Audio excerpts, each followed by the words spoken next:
আজ আমরা সপ্তম শ্রেণীর সংস্কৃত বিষয় নিয়ে আলোচনা করব। আমাদের আজকে পাঠ্য বিষয় হলো পাঠ্যপুস্তক থেকে জীর্ণোদ্ধরণ কথা এবং নীতিশ্লোকের প্রথম 8টা। আসো প্রথমে আমরা জীর্ণোদ্ধরণ কথা সম্পর্কে পড়ে নিই।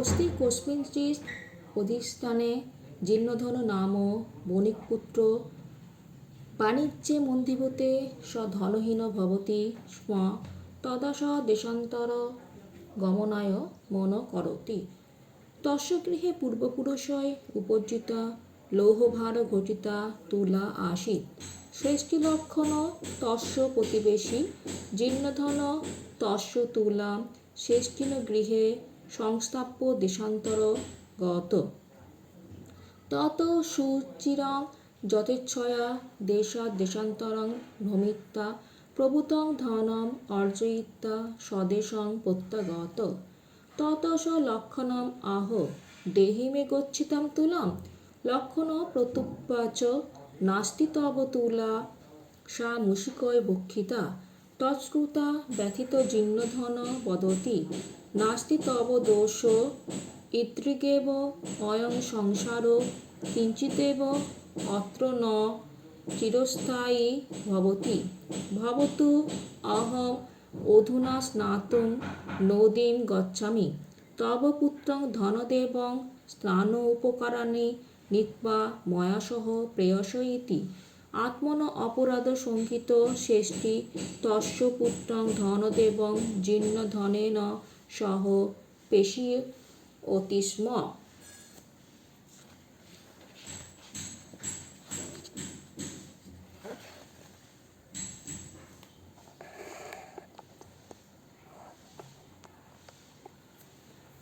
জীর্ণধন স্নাত্বা গিরিগুহায়াং ধনদেবং নিক্ষিপ্য তস্য দ্বারং শিলা খণ্ডনেন আচ্ছাদ্য গৃহমাগত তদা শ্রেষ্ঠিতং জিজ্ঞাসতে স্ম ক মম পুত্র ধনদেব স তয়াং সহ নদীঙ্গত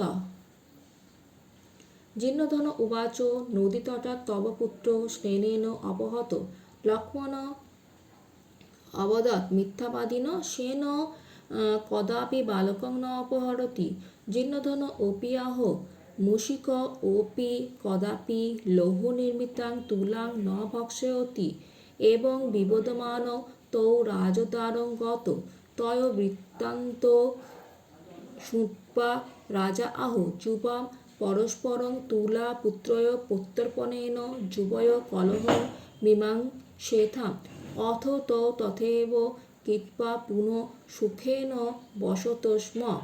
নীতিবাক্য ষষ্ঠে স্বার্থং সমাচরে। আচ্ছা দেখো, এভাবে আমরা তো পড়লাম এটা, এই অংশটা। এবার দেখো, এখানে আমরা বাংলা অর্থগুলো আমরা জানার চেষ্টা করব, অনুবাদগুলো করার চেষ্টা করব। অস্তি কস্মিঞ্চিৎ অধিষ্ঠানে জীর্ণধন নাম পুত্র। অস্তি ছিল কস্মিঞ্চিৎ কোনো এক স্থানে বা কোনো এক স্থানে জীর্ণধন নাম মানে জীর্ণধন নামে বণিকপুত্র মানে বণিকপুত্র। হ্যাঁ, কোনো এক স্থানে জীর্ণধন নামে এক বণিকপুত্র ছিল। বাণিজ্যে মন্দীভূতে স ধনহীন ভবতি স্ম। এখানে বলা হচ্ছে যেটা, যে ব্যবসা বাণিজ্য মন্দীভূতে ব্যবসায় মন্দা আসলে সমানে সে ধনহীন মানে ধনহীন ভবতি মানে হলো।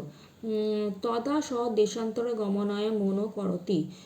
তদা মানে তখন, সমানে সে দেশান্তর গমনায় মানে দেশান্তরে যাওয়ার জন্য মন করতি মানে চিন্তা করল। তস্য গৃহে পূর্বপুরুষয় উপার্জিতা লৌহভার ঘটিতা তুলা আসীৎ। তস্য গৃহে মানে তার বাড়িতে পূর্বপুরুষ কর্তৃক উপার্জিতা তুলাদণ্ড ছিল। তাহলে ব্যবসায় মন্দা যাওয়ায় সে ধনহীন হয়ে পড়ল, তখন সে দেশান্তরে গমনে চিন্তা করল। আর তার বাড়িতে পূর্বপুরুষের উপার্জিত এক লৌহ নির্মিত তুলাদণ্ড ছিল। ষষ্ঠী লক্ষণ তস্য প্রতিবেশী, ষষ্ঠী লক্ষণ তস্য তার প্রতিবেশী, তার প্রতিবেশী ছিল ষষ্ঠী লক্ষণ। জীর্ণধন তস্য তুলাম ষষ্ঠীন গৃহে সংস্থাপ্য দেশান্তরণ কত। জীর্ণধন তস্য তার তুলা মানে তুলাদণ্ডটি ষষ্ঠীন গৃহে মানে ষষ্ঠীর বাড়িতে সংস্থাপ্য মানে রেখে দেশান্তরণ কত মানে দেশান্তরে গেল। জীর্ণধন তার তুলাদণ্ডটি ষষ্ঠীর গৃহে রেখে দেশান্তরে গেল। তৎ সুচিরং যথেচ্ছয়া দেশা দেশান্তরং ভমিত্যা প্রভূতং ধন ও অর্জয়িত্বা স্বদেশং প্রত্যাগত। তৎ মানে তারপর, সুচিরং মানে দীর্ঘকাল, যথেচ্ছয়া যেমন খুশি, দেশান্তর মানে দেশ থেকে দেশান্তরে, ভমিত্যা মানে ভ্রমণ করে, প্রভূতং ধন মানে প্রচুর অর্থ, অর্জিতা অর্জন করে, স্বদেশং মানে নিজের দেশে, প্রত্যাগত মানে ফিরে এলো। তারপর দীর্ঘকাল যেমন খুশি দেশ থেকে দেশান্তরে ভ্রমণ করে প্রচুর অর্থ উপার্জন করে স্বদেশে ফিরে আসলো। তত স লক্ষণাম আহ দেহি মে গচ্ছিতাম তুলাম। তারপরে বলা হচ্ছে দেখো যে তখন, তত মানে তখন, স মানে সে, লক্ষণম লক্ষণকে, আহ মানে বলল, দেহি মানে দাও, মে মানে আমার, গচ্ছিতাম মানে গচ্ছিত তুলাদণ্ড। তখন সে লক্ষণকে বলল যে আমার গচ্ছিত তুলাদণ্ডটি দাও। লক্ষণ প্রত্যুৎবাচন নাস্তি তব তুলা সা মুশিকই ভক্ষিত। লক্ষণ প্রত্যুৎবাচন প্রত্যুত্তর করলো, নাস্তি মানে নেই, তব তুলা মানে তোমার তুলাদণ্ড, সা মানে সেটি, মুশিকই ইঁদুর করতে ভক্ষিত মানে ভক্ষিত করেছে। লক্ষণ প্রত্যুত্তরে বলে তোমার তুলাদণ্ডটি নিয়ে সেটি ইঁদুরে ভক্ষণ করেছে।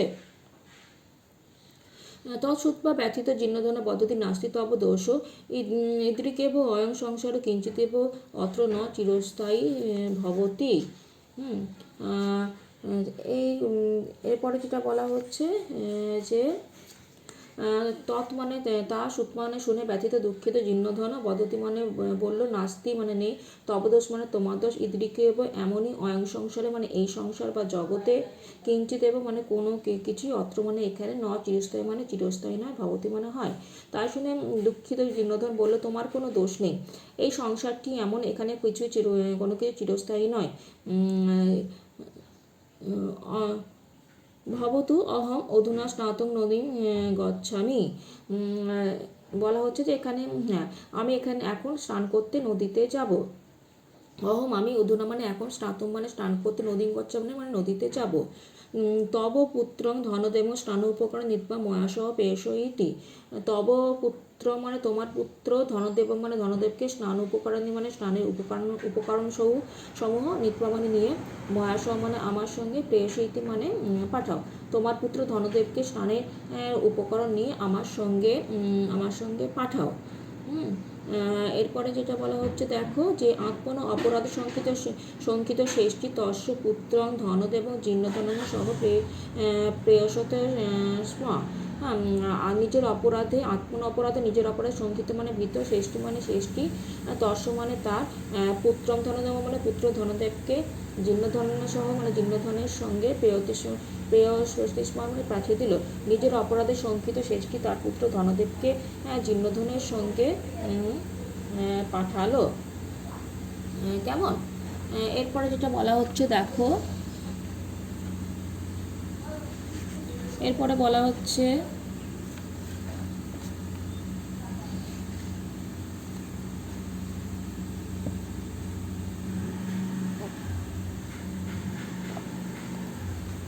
জীর্ণধন স্নাত্মা গিরিবহং ধনদেবং নিক্ষেপ্ত তস্য দ্বারং শিলাখণ্ডেন আচ্ছাদ্য গৃহম আগত।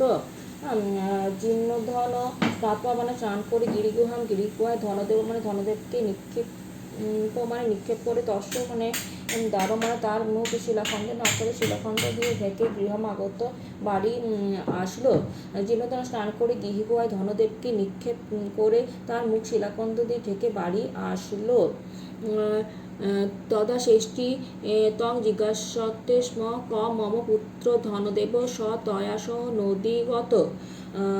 তখন তদা ষষ্ঠী তখন ষষ্ঠী তম মানে তাকে, জিজ্ঞাসা মানে জিজ্ঞাসা করলো, ক মানে কোথায়, মম পুত্র ধনদেব মানে আমার পুত্র ধনদেব, জ মানে যে, তয়া মানে তয়াসহ মানে তোমার সঙ্গে, নদীগত মানে নদীতে গেছিল। তখন ষষ্ঠী তাকে জিজ্ঞাসা করলো আমার পুত্র ধনদেব কোথায়, যে তোমার সঙ্গে নদীতে গিয়েছিল। জীর্ণধন উবাচ নদী তথা তব পুত্র সেন অপহৃত। জীর্ণধন উবাচ, জীর্ণধন বলল নদী তথা মানে নদীর তীর থেকে, তব পুত্র মানে তোমার ছেলে, সেন অপহৃত মানে সেন কর্তৃক অপহৃত হয়েছে। তখন জীর্ণধন বললো নদীর তট থেকে সেন পাখি মানে বাজ পাখি তোমার ছেলেকে অপহরণ করেছে। লক্ষণ অবদৎ মিথ্যাবাদীন সেন কদাপি বালকম ন অপহরতি। লক্ষণ অবদৎ, লক্ষণ বলল মিথ্যাবাদী মিথ্যাবাদী সেন মানে সেন পাখি বা বাজ পাখি কদাপি কখনো বালকম মানে বালককে ন অপহরতি মানে অপহরণ করে না। লক্ষণ বলল মিথ্যাবাদী সেন পাখি বা বাজ পাখি কখনো বালককে অপহরণ করে না।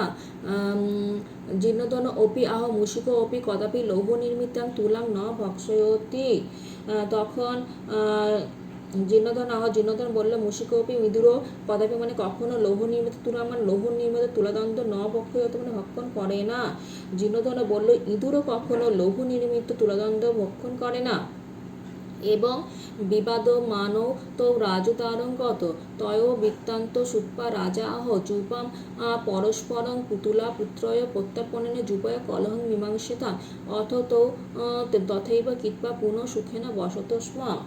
এবং মানে এভাবে বিবাদমানও মানে বিবাদ করতে করতে তো মানে তারা দুজন রাজদারঙ্গত মানে রাজদরবারে গেলে তয় মানে তাদের দুজনের বৃত্তান্ত সুপ্পা মানে বৃত্তান্ত শুনে রাজা আহ রাজা বললেন, যুবাম মানে তোমরা দুজন, পরস্পরম মানে পরস্পর, তুলা পুত্র প্রত্যাপনা ন তুলাদণ্ড ও পুত্র প্রত্যাপনের মাধ্যমে যুবয় মানে তোমাদের কলহ মানে বিবাদ মীমাংসা মিটিয়ে নাও। অথবা মানে তারপর তো তারা দুজন তথা এবং কীর্ত তেমনই করে পুনঃ সুখে বসত বাস করতে লাগলো। এভাবে বিবাদ করতে করতে তারা দুজন রাজদরবারে গেল। তারপর তাদের বৃত্তান্ত শুনে রাজা বললেন, তোমরা পরস্পর তুলাদণ্ড পুত্র প্রত্যাপনের মাধ্যমে তোমাদের বিবাদ মিটিয়ে নাও। তারপর তারা তাই করে পুনরায় সুখে বাস করতে থাকলো। নীতিবাক্য শঠে ষাঠং সমাচরে, যেমন কর্ম তেমন ফল। তাহলে এতক্ষণ যেটা আমরা পড়লাম তার বাংলা মানেটা আবার দেখে নেব। কোনো এক স্থানে জীর্ণধন নামে এক বণিকপুত্র ছিল। ব্যবসায় মন্দা যাওয়ায় সে ধনহীন হয়ে পড়লো। তখন সে দেশান্তরে গমনের চিন্তা করলো। তার বাড়িতে পূর্বপুরুষের উপার্জিত এক লৌহ নির্মিত তুলাদণ্ড ছিল। ষষ্ঠী লক্ষণ ছিল তার প্রতিবেশী। জীর্ণধন তার তুলাদণ্ডটি ষষ্ঠীর গৃহে রেখে দেশান্তরে গেল। তারপর দীর্ঘকাল যেমন খুশি দেশ থেকে দেশান্তরে ভ্রমণ করে প্রচুর অর্থ উপার্জন করে স্বদেশে ফিরে আসলো। তখন সে লক্ষণকে বললো, আমার গচ্ছিত তুলাদণ্ডটি দাও। লক্ষণ প্রত্যুত্তরে বললো, তোমার তুলাদণ্ডটি নেই, সেটা ইঁদুরে ভক্ষণ করেছে। তাই শুনে দুঃখিত জীর্ণধন বলল, তোমার কোনো দোষ নেই, এই সংসারটি এমনই, এখানে কোনো কিছুই চিরস্থায়ী নয়। যাই হোক, আমি এখন নদীতে স্নান করতে যাব। তোমার পুত্র ধনদেবকে স্নানের উপকরণ নিয়ে আমার সঙ্গে পাঠাও। নিজের অপরাধে শঙ্কিত ষষ্ঠী তার পুত্র ধনদেবকে জীর্ণধনের সঙ্গে পাঠালো। জীর্ণধন স্নান করে গিরিগুহায় ধনদেবকে নিক্ষেপ করে তার মুখ শিলাখণ্ড দিয়ে ঢেকে বাড়ি আসলো। তখন ষষ্ঠী তাকে জিজ্ঞাসা করলো, আমার পুত্র ধনদেব কোথায়, যে তোমার সঙ্গে নদীতে গেছিল? জীর্ণধন বলল, নদী তট থেকে সেন পাখি বা বাজ পাখি তোমার ছেলেকে অপহরণ করেছে। লক্ষণ বলল, মিথ্যাবাদী, বাজ পাখি কখনো বালককে অপহরণ করে না। জীর্ণধন বলল, ইঁদুরও কখনো লৌহ নির্মিত তুলাদণ্ড ভক্ষণ করে না। এভাবে বিবাদ করতে করতে তারা দুজন রাজদরবারে গেল। তাদের বৃত্তান্ত শুনে রাজা বলল, তোমরা পরস্পর তুলাদণ্ড পুত্রকে প্রত্যার্পণ করো, মানে ফিরে আনার মাধ্যমে তোমাদের বিবাদ মিটিয়ে নাও। তারপর তারা তাই করলো, পুনরায় সুখে বাস করতে থাকলো। আর এটা ছিল আমাদের গল্পটা। হ্যাঁ, এই গল্পটা থেকে আমরা কি শিক্ষা নিলাম? নীতিশিক্ষা, যেমন কর্ম শঠে ষাঠং সমাচরে, যেমন কর্ম তেমন ফল। কেমন? এরপরে আমি তোমাদেরকে সাথে এক্সারসাইজগুলো নিয়ে আলোচনা করে দেবো। কেমন? একটু দেখো তোমরা মন দিয়ে। দেখো বোধমূলকের দেখো বোধমূলকের ক্ষয় তোমার ফিল ইন দ্য ব্ল্যাঙ্কসগুলো রয়েছে। Fill in the blanks with appropriate word. লৌহ ভার ঘটিতা তুলা ড্যাশ উপার্জিত জীর্ণধনেন তস্য পিতা তস্য পূর্বপুরুষয়। কী হবে উত্তর? তস্য পূর্বপুরুষয়। কেমন? শেষটি লক্ষণ জীর্ণধন বান্ধব প্রতিবেশী শত্রু। কী হবে উত্তর আমাদের? প্রতিবেশী। জীর্ণধনস্য তুলা ড্যাশ পক্ষীরা বিড়ালই সর্পই মুশিকয়। কী হবে উত্তর? মুশিকয়। জীর্ণধন ধনদেব ড্যাশ নিক্ষপতি স্ম নদাম বৃক্ষ শাখায় গিরিগুহাম। উত্তর কী হবে আমাদের? গিরিগুহায়াম। ধনদেব ড্যাশ নিত্য নদীগত বস্ত্রাণী স্নান উপকরণী তৈরালি। উত্তর কী হবে? স্নান উপকরণী। এরপর আমরা অর্থগুলো পড়বো। এবার দেখো অর্থ হলো গিভ দ্য মিনিং। অর্থ অবশ্যই সবসময় আমরা বাংলাতে লিখবো। হ্যাঁ, পূর্বপুরুষের অর্থ কী হবে? পূর্বপুরুষ দ্বারা অর্জিতা মানে অর্জন করে, মুশিকয় মানে ইঁদুর দ্বারা, অপরাশঙ্কিত মানে অপরাধভীত, গিরি গুহায়াম মানে পাহাড়ের গুহায়, নদী তথাৎ মানে নদী তীর হতে, লৌহ নির্মিতাম মানে লৌহ নির্মিত, সুখেনা মানে সুখের দ্বারা। এইগুলো আমরা, এই অর্থগুলো আমরা পড়বো। কেমন? এরপরে দেখো, এরপর আমরা যেটা করবো সেটা হলো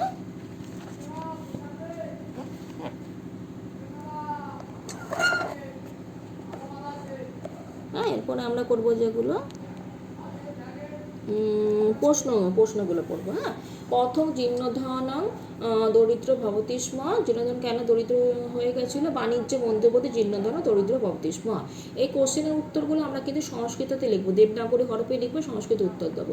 জীর্ণধন তস্য তুলাম পুত্র সংস্থাপয়তি স্ম। জীর্ণধন তার তুলযন্ত্র কোথায় রেখেছিল? জীর্ণধন তস্য তুলাম শেষটি লক্ষণস্য গৃহে সংস্থাপয়তি স্ম। তারপরে দেখো কদা জীর্ণধন স্বদেশং প্রত্যাগত। জীর্ণধন কখন স্বদেশ থেকে ফিরে এলো? প্রভূতং ধনম অর্জিত জীর্ণধন স্বদেশং প্রত্যাগত। তারপরে জীর্ণধন কথং ব্যথতি ভবতি স্ম। কেন ব্যথা পেল জীর্ণধন? তস্য তুলা মুশিকয় ভক্ষিত ইতি শ্রুত্বা জীর্ণধন ব্যথিত ভবতি স্ম। স্নান উপকরণে নিত্বা ক জীর্ণধনন সহগত শেষ্টিন লক্ষণস্য পুত্র ধনদেব স্নান উপকরণে নিত্বা জীর্ণধনেন সহগত। তারপরে দেখো জীর্ণধন ধনদেব পুত্র নিক্ষপতি স্ম। জীর্ণধন ধনদেব গিরি গুহায়াং নিক্ষপতি স্ম। বিবাদমান লক্ষণ জীর্ণধন পুত্রগত। বিবাদমান লক্ষণ জীর্ণধন রাজদ্বারং গত। রাজা লক্ষণ জীর্ণধন কিম অবদৎ। রাজা লক্ষণ জীর্ণধন তয় তুলা পুত্র প্রত্যল্পনা অবদৎ। কেমন? এরপরে দেখো বাক্য রচনাগুলো আছে কয়েক দাগে। এই বাক্য রচনাগুলো তোমরা পড়বে। যেমন বণিক পুত্র মানে বণিক পুত্র, বাক্য রচনার অর্থ বাংলায় লিখবে, আর বাক্য গঠনগুলো তোমরা দেবনাগরী হরফে করবে, সংস্কৃত করবে। বণিক পুত্রা বাণিজ্য দেশান্তরম গচ্ছেদ। উপার্জিত মানে উপার্জন করা। শ্রমেণ ময়া বিদ্যা উপার্জিত। দেশান্তরম মানে এক দেশ থেকে অন্য দেশ। উচ্চশিক্ষা লাভাস দেশান্তরম গত। তারপরে সুচিরম। হ্যাঁ, তো সুচিরম এটা একটা তোমার লিখবে এভাবে, বিদেশে সুচিরং স্থিত্বা সংগৃহং প্রত্যাগত। মুশিকয় মানে মুশিকের দ্বারা, ইঁদুরের দ্বারা। মম বস্ত্রকম বস্ত্র মুশিকয় বক্ষিতম। স্নাতুম মানে স্নানের জন্য। হ্যাঁ, স্নাতুম নদীঙ্গতা। তারপরে গিরিগুহায়াম গিরিগুহাতে। রাম লক্ষণ গিরিগুহায়াম স্থিত। অপহরিত মানে অপহরণ করা। রাবণ সীতাম অপহরতি স্ম। লৌহ নির্মিত মানে লৌহ নির্মিত দ্বারা। লৌহ নির্মিত তুলা কদাপি মুশিকয় ন ভক্ষিতা। বিবাদমান মানে বিবাদ করা পরস্পরের মধ্যে। বিবাদমান বালক প্রধান শিক্ষক নিকষগত। সুখেন মানে সুখের দ্বারা। সব তত্র সুখেন বসতি। হ্যাঁ, এইভাবে তোমরা এগুলো কিন্তু প্র্যাকটিস করবে। কেমন? এরপরে আমরা জীর্ণধন কথাটা তো আমরা পড়লাম এতক্ষণ ধরে। হ্যাঁ, এরপরে আমরা যেটা আলোচনা করবো, তোমাদের আগেই বলেছিলাম যে নীতিশ্লোকের প্রথম 8টা শ্লোক নিয়ে আজকে আমি আলোচনা করব তোমাদের সাথে। কেমন? আচ্ছা, দেখে নাও।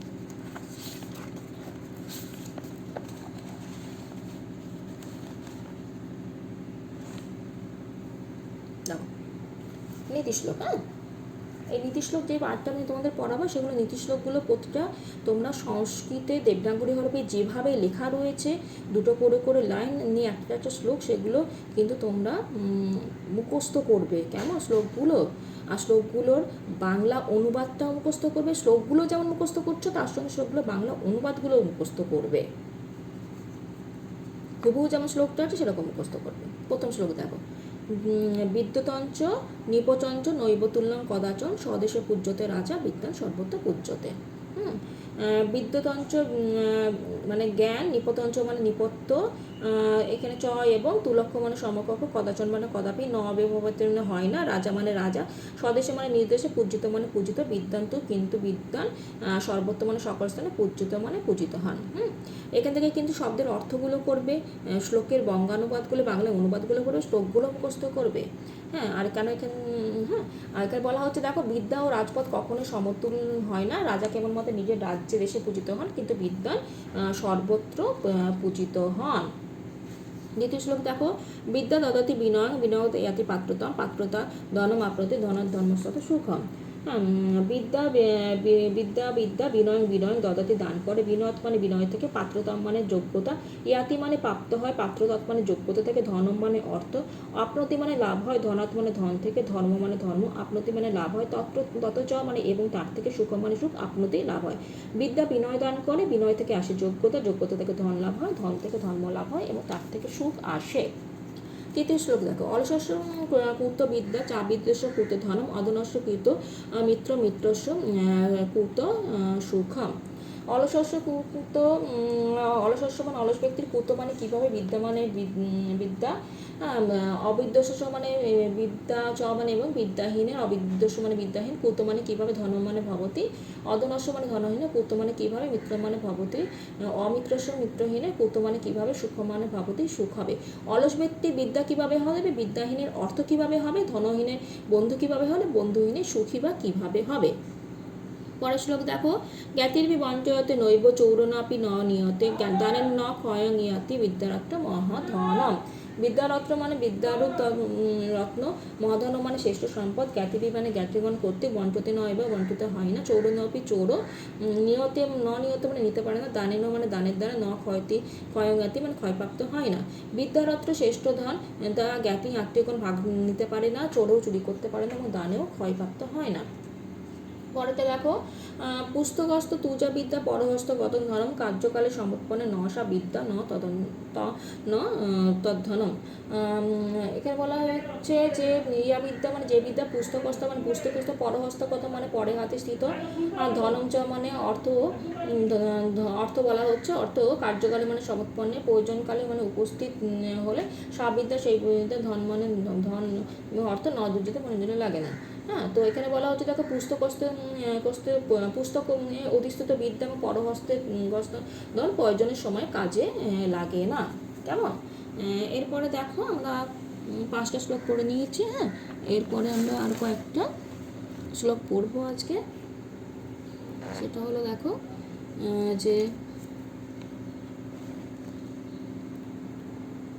এখানে বলা হচ্ছে যে রূপ যৌবন সম্পন্ন বিশাল কুল সম্ভাবা, বিদ্যাহীনা ন সম্বন্ধে নির্গন্ধ এবং কিংসুকা। হ্যাঁ, বিদ্যাহীনা মানে বিদ্যাহীন ব্যক্তিগণ, রূপ যৌবন সম্পন্ন, রূপ যৌবন সম্পন্ন, বিশাল কুল সম্ভাবা চ মানে অভিজাত বংশোদ্ভূত, নির্গন্ধ মানে গন্ধহীন, কিংসুক মানে কিংসুক বা পলাশপুর ন সম্বন্ধে শোভা পায় না। বিদ্যাহীন ব্যক্তিরা তোমার সুন্দর রূপ ও যৌবন বিশিষ্ট, বিশাল কুলজাত হলে গন্ধহীন, কিংসুক বা পলাশপুরের ন্যায় শোভা পায় না। বরং এক গুণী পুত্র ন চ মূর্খ শতৈরপি একচ্ছন্দ তম হন্তি ন চ তারা গণৈরপি। এখানে বলা হচ্ছে দেখো, একও একজন গুণীপুত্র, গুণবান পুত্র, বনং ভালো মানে মুখ শতৈরপি ন একশত পুত্র কাম্য নন, একচন্দ একটি চার, তম মানে অন্ধকার, হন্তি মানে নাশ করে, তারা গণৈরপি মানে অনেক তারা দ্বারা নহন্যতে মানে নাশ হয় না।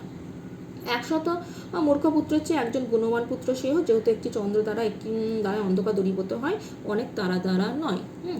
আর আজকে আর একটা আমরা পড়বো শ্লোক দেখো, 8 নম্বর শ্লোক, পঞ্জিত চ গুণা সর্বই মুখ্যই দোষাহি কেবলম, তস্মান মূর্খ সহস্রব্য পাগ্য এক বিশিষ্যতে।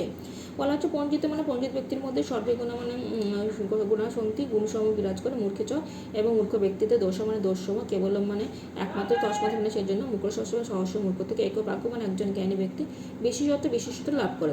বিদ্বান ব্যক্তির মধ্যে সকল গুণ বিরাজ করে আর মূর্খ ব্যক্তির মধ্যে কেবল দোষ বিরাজ করে, সেহেতু সহস্র মূর্খ ব্যক্তির থেকে একজন গুণী ব্যক্তি বিশিষ্টতা লাভ করে। তেমন এইভাবে আমরা দেখো 8টা শ্লোক আমরা পড়লাম। কেমন? এবার দেখো এখান থেকে তোমাদের এই 8টা শ্লোকের পর তোমাদের যেটা রয়েছে, হ্যাঁ, এক্সারসাইজ থেকে আমি কিছু জিনিস আমি তোমাদেরকে করিয়ে দিচ্ছি।